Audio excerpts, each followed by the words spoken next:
अभी ना 99% aspirants panic phase में चले गए। किसी को नींद आ ही नहीं रही है। कोई बेचारा पढ़ने जा रहा है तो उसको हर थोड़े थोड़ी देर में नींद आ रही है। एंड फॉर अ चेंज अगर वो सोने जा रहा है तो एंजाइटी के चक्कर में वापस से नींद उड़ जा रही है।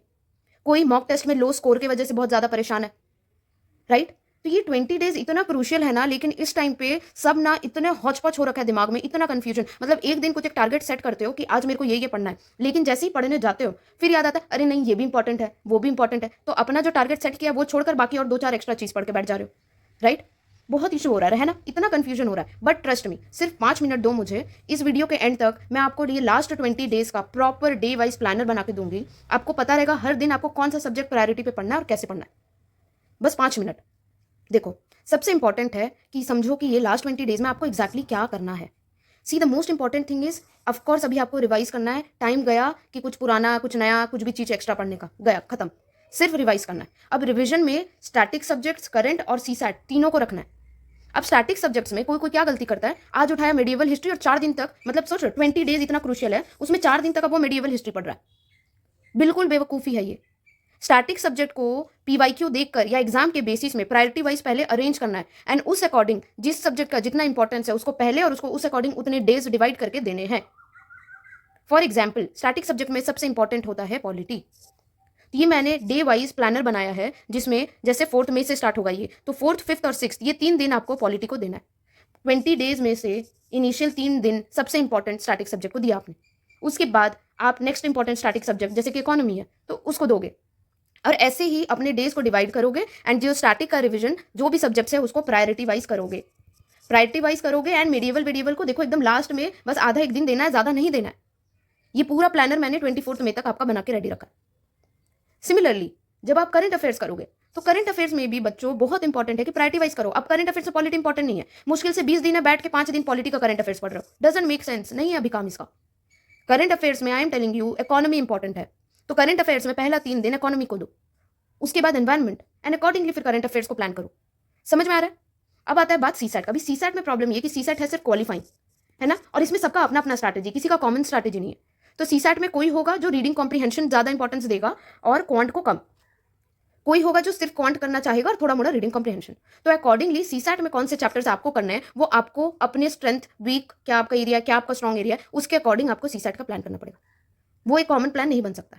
रहा बात पीवाईक्यू का, क्योंकि पीवाईक्यू इज इक्वली इंपॉर्टेंट, मैंने आपके एवरीडे स्लॉट में पीवाईक्यू का भी एक स्लॉट रखा है, एंड अकॉर्डिंगली जो सब्जेक्ट वाइज कौन सा पीवाईक्यू को कितना दिन देना है प्रायोरिटी वाइज मैंने उसको भी अरेंज कर दिया। आपको सिर्फ ये प्लानर फॉलो करना है और कुछ नहीं। अब आपको डाउट होगा, सपोज की पॉलिटी, सपोज मैंने 3 दिन दे दिया, अब क्या होगा ना, देखो अगर आपके दिमाग में एक टारगेट सेट होगा कि अरे मैम ने दे दिया है कि 3 ही दिन में करना है, तो आप क्या करोगे, आप ऑटोमेटिकली इंपॉर्टेंट चैप्टर्स पहले करोगे। और वो इंपॉर्टेंट चैप्टर्स अगर आपको जानना है तो ये देखो, जब टेलीग्राम में जाओगे बस सर्च करो सिंप्लीफाई यूपीएससी विद स्मृति।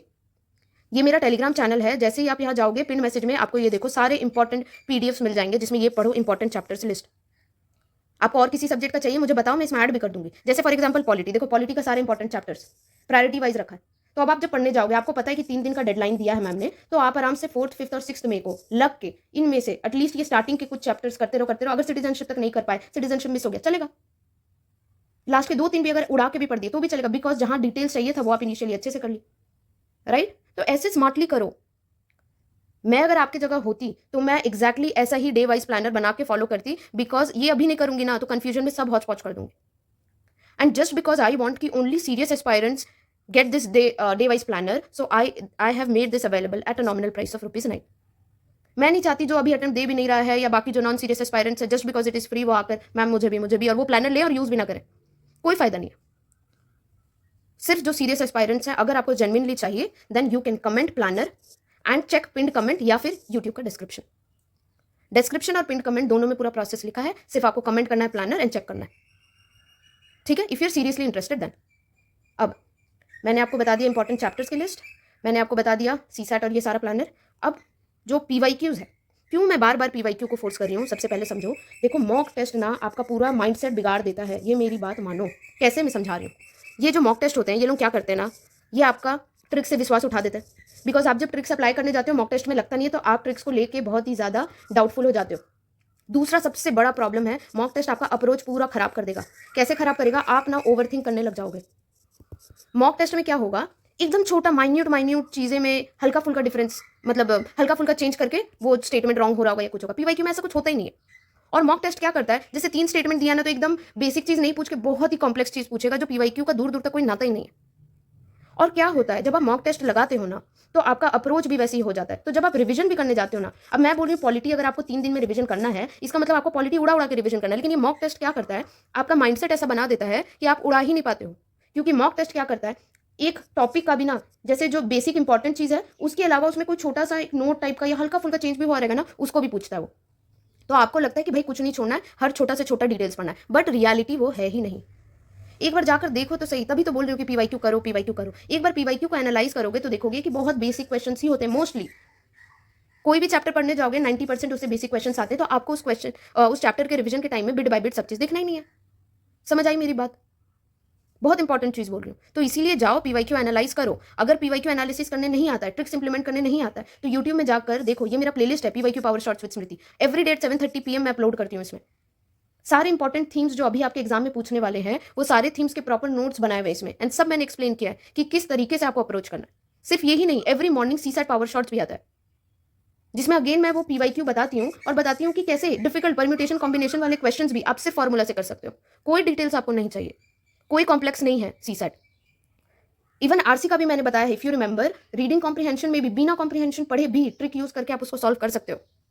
एक बार जाकर देखो तो सही, ठीक है? तो करो पीवाईक्यू।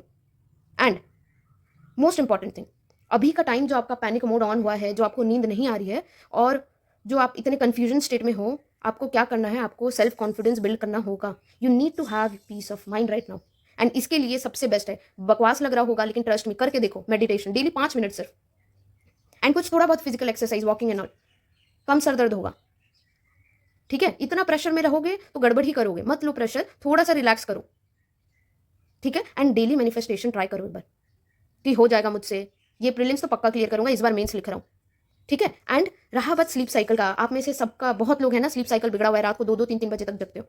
स्लीप साइकिल का एक काम करो, अभी से भी नहीं करना है अगर, तो आफ्टर 10 डेज, 10-12 दिन बाद, ठीक है, 10th या 12th में से स्टार्ट करना, ठीक है? एंड ट्राई करना थोड़ा सा मेंटेन करने का अपना शेड्यूल, ताकि ये जो टाइम होता है ना आपके एग्जाम का, शायद 9:30 या 9 o'clock जो भी है, 9:30 to 11:30 है ना पहला सीटिंग, एंड उसके बाद 2 to 4, जो भी ये टाइम है, इस टाइम पे आपको हाइपर एक्टिव रहना है ना, ये आपका सोने का टाइम तो बिल्कुल नहीं होना चाहिए। तो कोशिश करो अपना स्लीप साइकिल को थोड़ा इस अकॉर्डिंग अरेंज करने का। सब क्या क्या करना है तो बता दिया है, जस्ट 1 मिनट में बता देती हूँ। What you should not do is, कोई नया मटेरियल अभी नहीं लेना है, कोई शॉर्टकट नोट्स रिवीजन के लिए नहीं लेना है, बिल्कुल भी नहीं। शॉर्टकट नोट्स क्या होगा, बोलता है शॉर्टकट है, 50 पेज का रहता है, आपको करने में बहुत टाइम लगता है और उसके बाद फिर वो शॉर्टकट नोट्स खुद नया रहता है, तो उसको और रिवाइज करना पड़ता है 3-4 बार। इससे बेटर है अपना खुद का रिवीजन करो। मॉक टेस्ट मैंने आपको पहले ही बता दिया है क्या गलती होता है मॉक टेस्ट अभी देने से, आपका पूरा अप्रोच बदल देगा वो।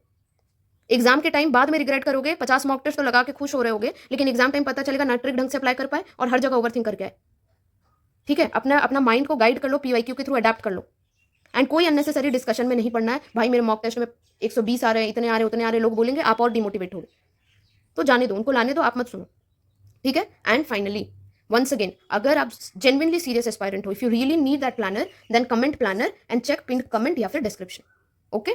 बहुत शिद्दत से मैंने बनाया है वो प्लानर, बहुत घंटों बैठ के, एंड वो एग्जैक्टली वही प्लानर है जो अगर मैं आपकी जगह होती तो लास्ट 20 डेज फॉलो करती, okay? Till than happy studying बच्चों।